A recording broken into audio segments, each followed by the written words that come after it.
Alhamdulillah wassalatu wassalamu ala Rasulillah wa ala alihi wa sahbihi wa mawalah wa la hawla wa la quwata illa billahi wa ba'du. Qala Allah azza wa jalla ya ayyuhalladzina amanu taqullaha haqqa tuqatih wa la tamutunna illa wa antum muslimun.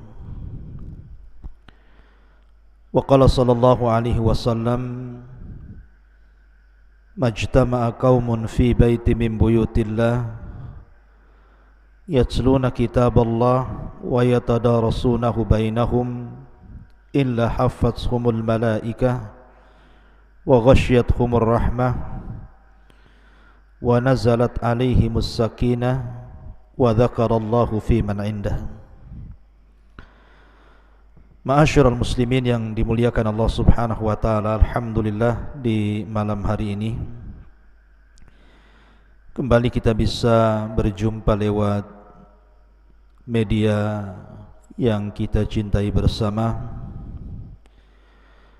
Tak lupa salawat teriring salam kita haturkan kepada yang mulia Nabi besar Muhammad sallallahu alaihi wasallam.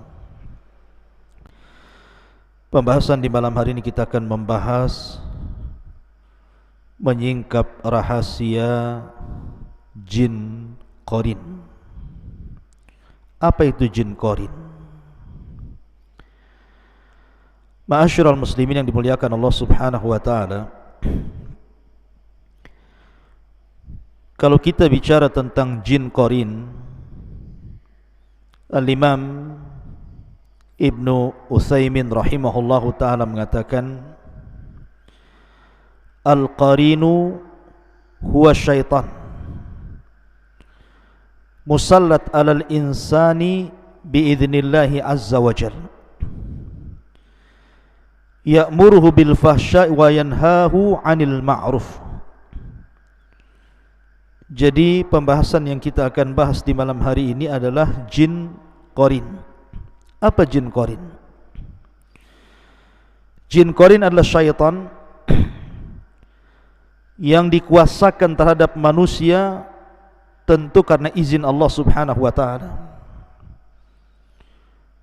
Di mana jin qarin ini memerintahkan manusia dengan fahsyah, kekejian, dan mencegah manusia untuk melakukan yang ma'ruf. Dan itu berdasarkan firman Allah Subhanahu wa taala, asy-syaitanu ya'idukumul faqra wa ya'murukum bil fahsyah. Syaitan itu menjanjikan kepada kalian kefakiran dan memerintahkan kalian untuk melakukan kekejian. Wallahu ya'idukum maghfiratan minhu wa fadla wallahu wasi'un alim. Dan Allah menjanjikan kepada kalian ampunan dan keutamaan, dan Allah amat maha luas rizkinya lagi maha mengetahui. Ma'asyiral muslimin yang dimuliakan Allah Subhanahu wa taala, setiap manusia pasti ada qarin. Dan qarin ini ada dua macam. Ada qarin dari kalangan jin, dan mereka adalah syaitan, dan mereka adalah jin kafir. Dan ada qarin berupa malaikat, dan dua-duanya ibarat barat dan timur, tidak mungkin ketemu. Dan keduanya bisa kita rasakan. Saya, anda, atau siapapun bisa merasakan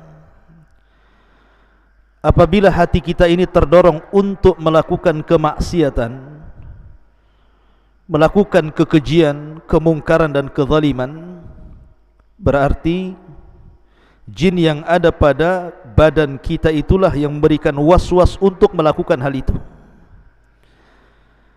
Tapi jika yang kemudian diperintahkannya adalah memerintahkan kepada kebaikan, kepada ibadah dan ketaatan, berarti itu adalah datang dari malaikat yang mencintai kebaikan.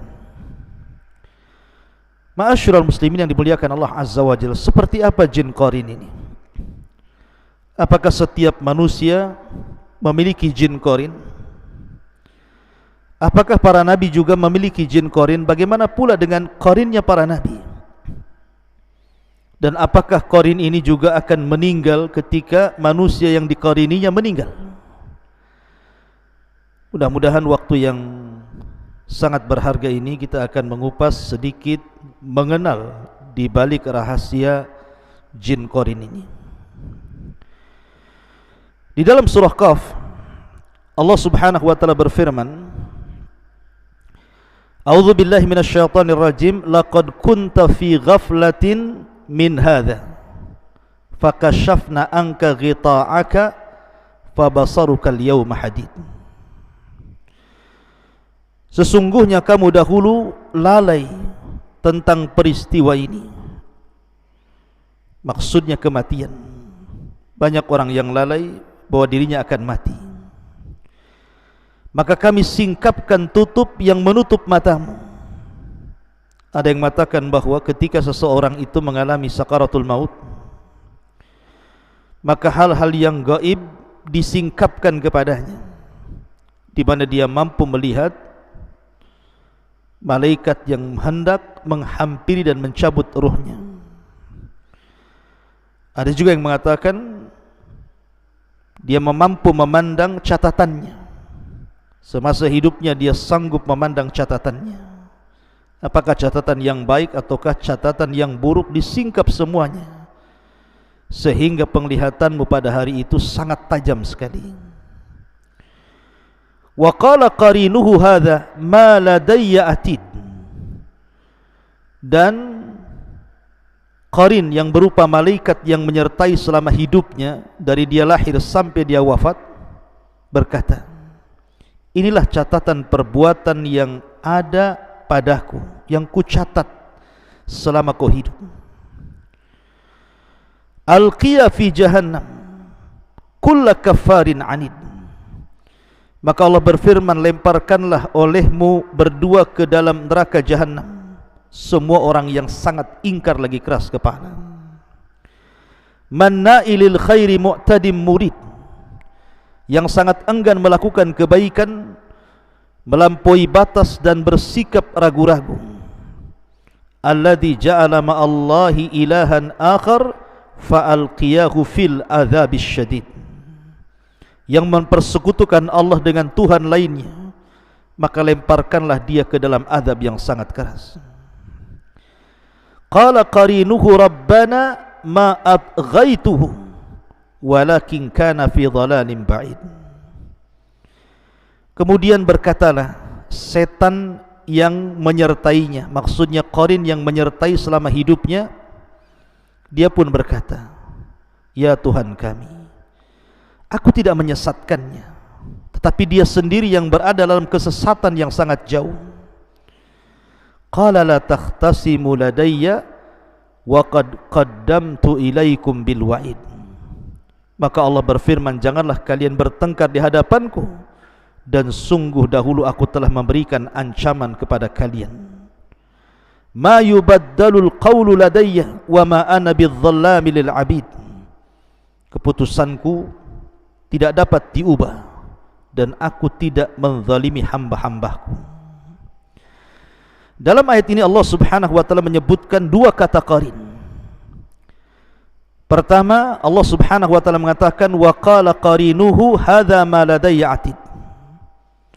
Kemudian yang kedua, qala qarinuhu rabbana ma atghaituhu walakin kana fi dhalalim ba'id. Di sini ada dua kata qarin. Ya, karena qarin itu ada dari kalangan malaikat yang mendorong kita untuk berbuat baik, dan yang kedua ada dari kalangan jin kafir, syaitan, yang memerintahkan kita untuk melakukan kekejian dan melarang untuk melakukan yang ma'ruf. Ini ayat yang pertama yang menetapkan adanya qarin. Dan kita tahu bahwa yang namanya qarin dari kalangan jin pasti kafir. Dan Allah izinkan dia bersarang di badan kita, lewat jalan darah kita, kemudian memberikan was-was untuk melakukan keburukan. Dia tidak memadaratkan kita, artinya tidak menyakiti secara fisik, tetapi dia memberikan was-was Karena secara umum syaitan memang seperti itu, memerintahkan kepada keburukan, sebagaimana Allah Subhanahu wa taala berfirman, alam tara anna arsalna syayatina 'alal kafirina ta'uzzuhum 'azza. Tidakkah engkau melihat bahwa sesungguhnya kami telah mengutus syaitan-syaitan itu kepada orang-orang kafir untuk mendorong mereka berbuat maksiat dengan sungguh-sungguh. Memang begitulah syaitan. Diutus kepada Allah, diutus syaitan, diutus iblis untuk mencelakakan manusia sebagai bentuk dendam kesumat iblis kepada Adam dan anak turunannya. Ma'asyiral muslimin yang dimuliakan Allah Subhanahu wa taala. Kemudian ayat yang kedua Allah katakan dalam surah Zuhruf ayat ke-36, Allah Subhanahu wa taala mengatakan, "Wa man ya'ish an dzikrir rahmani nuqayyid lahu syaitanan fahuwa lahu qarin." Dan barang siapa berpaling dari pengajaran Allah yang Maha Pengasih, kami biarkan syaitan menyesatkannya, dan syaitan itu akan menjadi teman akrab karibnya. Di sini ada kata-kata fahuwa lahu qarin.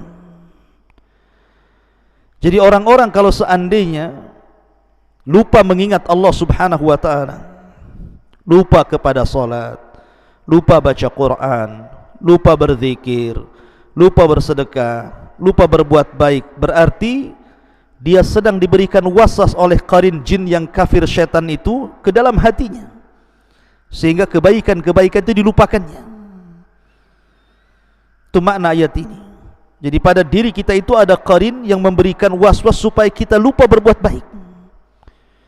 Tetapi kalau seandainya hati seseorang itu dipenuhi dengan iman, dengan takwa, rajin ibadah, baca Quran, berzikir, maka qarin pun tidak bisa apa-apa terhadap kita. Karena memang dia tidak diciptakan untuk menguasai kita, tidak, hanya berikan was-was saja. Ma'asyiral muslimin yang dimuliakan Allah Azza wa Jalla. Kemudian juga dalam surah An-Nisa ayat 38, Allah mengatakan, walladzina yunfiquna amwalahum ria'an nasi wala yu'minuna billahi wala bil yaumil akhir wa man yakunish syaitanu lahu qarinan fasa'a qarina. Dan juga orang-orang yang menginfakkan hartanya karena ria. Dia berinfak hanya untuk dilihat manusia, dipuji manusia, dipandang manusia, dan kepada orang lain yang ingin dilihat dan dipuji, dan orang-orang yang tidak beriman kepada Allah dan kepada hari kemudian. Barang siapa menjadikan syaitan sebagai qarinnya, temannya, maka ketahuilah dia itu syaitan adalah teman yang sangat jahat untuknya.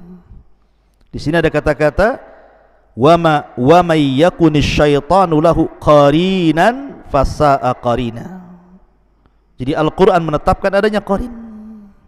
Setiap manusia ada qarin.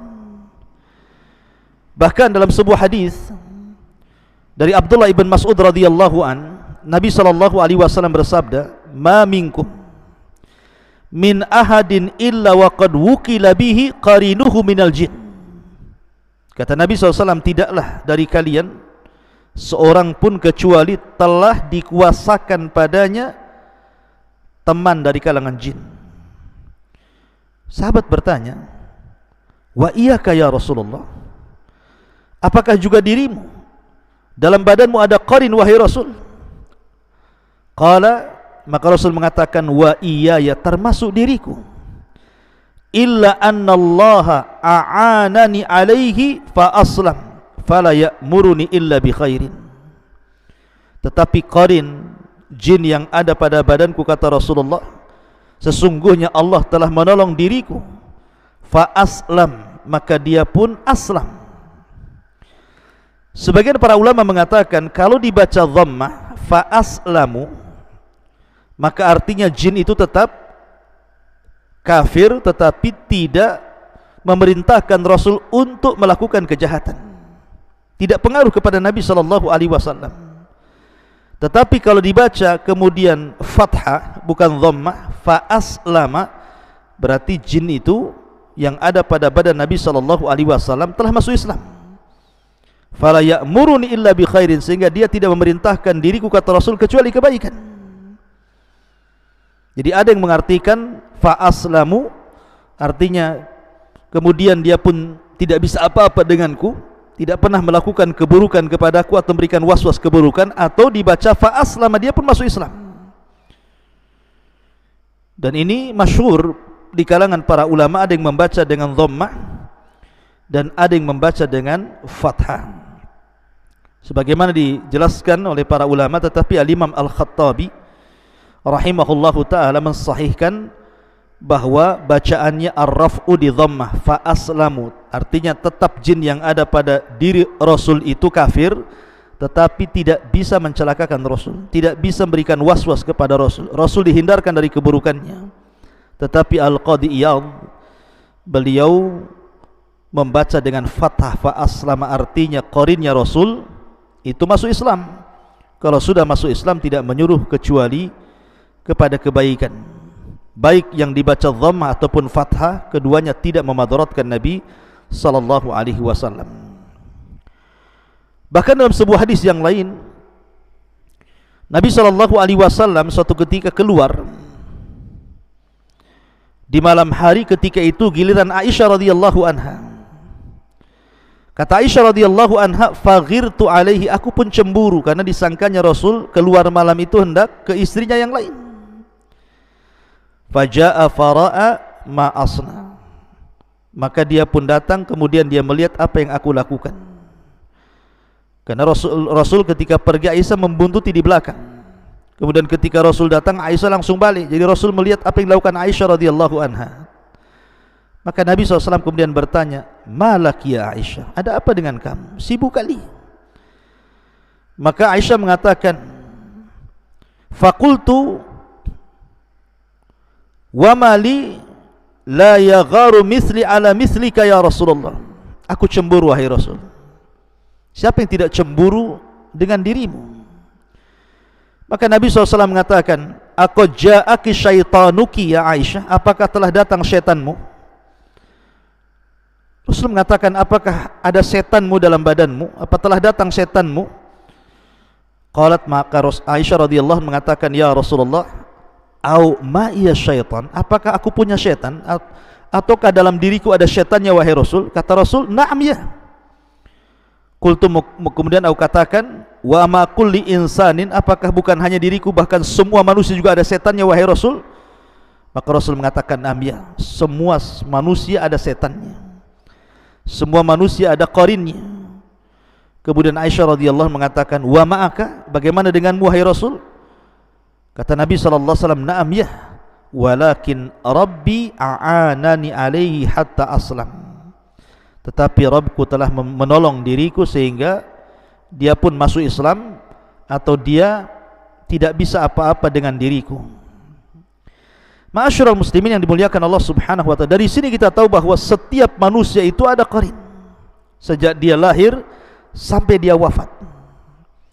Semua manusia tanpa terkecuali, mau orang biasa, mau orang saleh, mau para ulama, mau para santri, sampai kepada para nabi, dalam tubuhnya ada qarinnya. Saya, anda, siapapun ada qarinnya. Karena Allah Subhanahu wa ta'ala sudah mengizinkan kepada qarin itu untuk bersarang di hati manusia, untuk memberikan ujian, memberikan was-was kepada keburukan. Tetapi karena keadilannya, Allah pun kuasakan qarin yang lain dari kalangan malaikat untuk menyeimbangkan, supaya ada yang memerintahkan kepada keburukan, ada yang memerintahkan kepada kebaikan. Tergantung kita. Dan ingat bahwa qarin itu tidak menguasai kita secara mutlak, tidak. Qarin itu hanya bisa menguasai kita itu ketika kita lemah iman, ketika kita kemudian lemah ketaatan kepada Allah Azza wa Jal, lari dari Quran, tidak berzikir, barulah kemudian mereka menguasai kita. Tapi kalau iman kita kuat, ketakwaan kita kuat, zikir kita kuat, ibadah kita kuat, maka mereka tidak sanggup apapun dengan diri kita. Ma'asyaratul muslimin yang dimuliakan Allah Subhanahu wa ta'ala.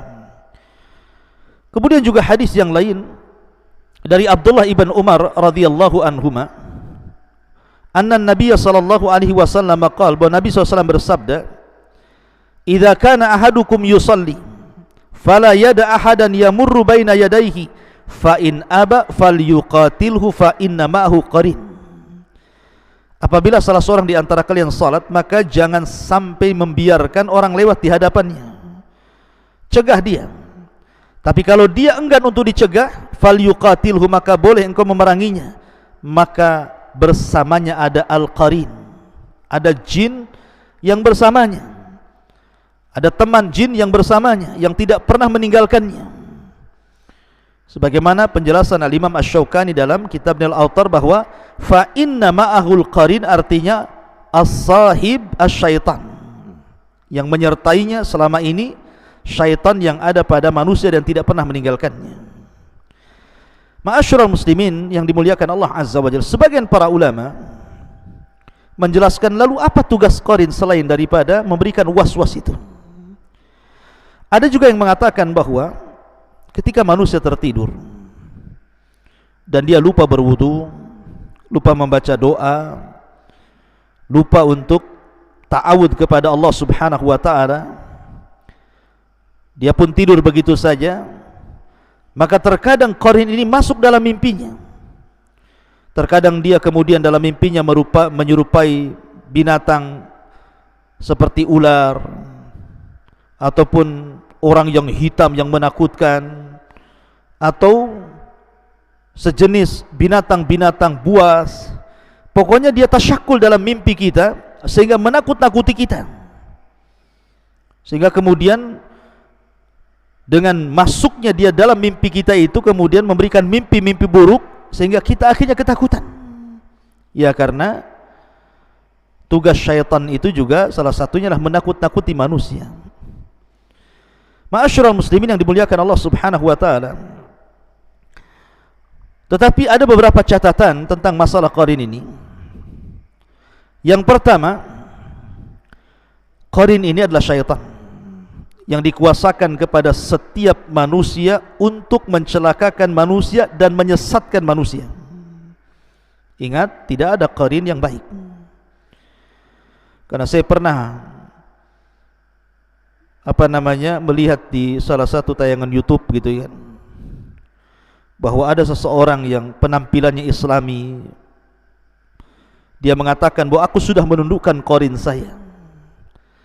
Tidak, Anda tidak mungkin menundukkan qarin. Ya, qarin itu akan tunduk kalau Anda di atas ketaatan saja. Dia tidak bisa menyerang kita lewat was-was. Tapi kalau seseorang itu lagi futur, karena manusia tidak mungkin semangat ibadah terus, pasti sewaktu-waktu akan futur. Lah, futur datang dari mana? Qarin itu yang membuat kita futur, sehingga kita malas untuk beribadah. Kemudian yang kedua, kalau kita melihat dalil-dalil Al-Quran dan Sunnah yang kita baca, bahwa tidak ada amalan qarin itu kecuali hanya berikan was-was. Artinya dia tidak menyakiti secara badan, dia tidak menyakiti secara badan, karena jin-jin itu kan tugasnya banyak, macam-macam tugas itu. Ada khusus jin itu yang menyakiti kita, entah dia diutus oleh tukang-tukang sihir, oleh paranormal untuk menyantet kita, naudzubillah gitu ya. Maka itu jin khusus menyakiti kita. Tapi qarin itu tugasnya lain, dia hanya untuk memberikan was-was saja, menakut-nakuti kita supaya kita malas ibadah, supaya kita berbuat jahat, supaya kita berbuat zalim, itu saja. Dan itu kembali kepada kekuatan iman seorang hamba, karena bagaimanapun tipu daya syaitan qarin ini bisa kita kalahkan dengan mendekatnya kita kepada Allah Subhanahu wa ta'ala. Ma'asyiral muslimin yang dimuliakan Allah Subhanahu wa ta'ala, kemudian juga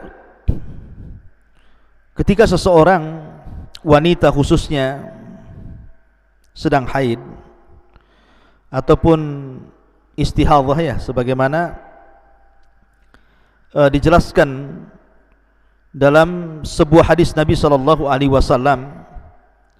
ada yang mengatakan bahwa istihadhah seorang wanita itu dikarenakan perbuatan qarin. Istihadhah dengan haid beda. Kalau haid memang kebiasaan wanita, setiap bulan pasti keluar, entah seminggu, entah 5 hari. Tetapi biasanya orang setelah haid kemudian datang istihadhah, darah yang menyusul, yang warnanya beda dengan darah haid, baunya beda dengan warna haid, kekentalannya beda dengan darah haid.